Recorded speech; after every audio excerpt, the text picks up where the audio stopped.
সাকিব আল হাসান উনি এভাবে বারবার ফিরেছেন এবং আমাদের মন জয় করেছেন। তো সাকিব আল হাসান অলরেডি তার বোলিং পরীক্ষায় থার্ড টাইম পাশ করছেন এবং তিনি এখন সব কিছুতেই ব্যাট বল করতে পারবেন যে কোনো খেলায়। এখন কথা হচ্ছে কি, বাংলাদেশ কি আসলেই সাকিবরে আবার দলে আনবে? মূল কথাটা হচ্ছে, আমরা সবাই জানি মেলা আগে থেকেই বাংলাদেশ রাজনীতির ভিতরে ঢুকে গেছে। বাংলাদেশ দল রাজনীতির জন্য নাসির বাদ হয়ে গেল, রুবেল বাদ হয়ে গেল, বা অনেক অনেক খেলোয়াড় কিন্তু বাদ হয়ে গিয়েছে। আবার স্বজনপ্রীতি আছে এখানে, যদি তার সাথে কেউ খারাপ ব্যবহার করে সেখানে তাকে বাদ দেওয়া হয়। তাই যে কোনো সরকারের আমলেই এই বাংলাদেশ ক্রিকেটেও রাজনীতি ঢুকে গিয়েছে। এখন সাকিব আল হাসান যেহেতু তার বোলিং ব্যাটিংয়ে সেভ, তো বাংলাদেশের উচিত সাকিবকে খেলানো, বাট বাংলাদেশ খেলাবে বলে আমাদের মনে হয় না, যারা আমরা সাকিবকে ভালোবাসি।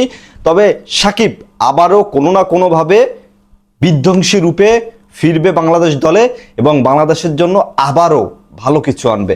সাকিব আল হাসান যখন বহিষ্কার হয়েছিল, অবশ্যই আবারও ভালো কিছু করে আমাদের মন জয় করবে, এটা আমরা বিশ্বাস করি যারা সাকিব ভক্ত আছি।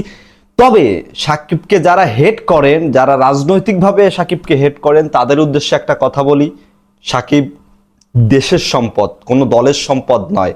সাকিব তার এলাকার মানুষদের ভালোবেসে তাদের ভালোর জন্য নির্বাচনে এসেছিল।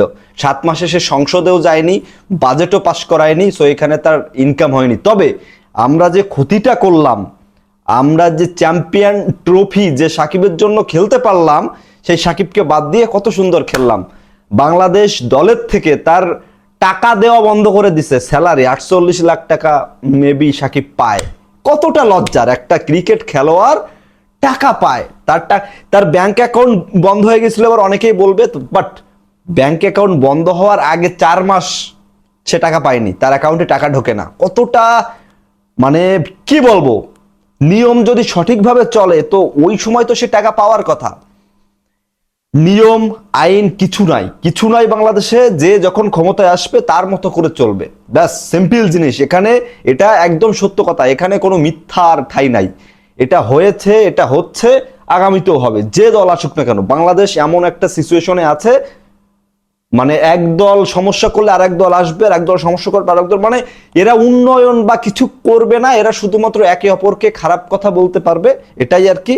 তো বাংলাদেশ কোনটা হবে সেটা ভালোভাবেই আমরা ফিল করতে পারি, বাট আমরা সবাই চাই বাংলাদেশ আবারও শান্ত হোক, ভালো কিছু হোক। ভালোর সাথে সবসময় আছি, সবসময় ভালো মানুষরা ভালোর সাথেই থাকবে।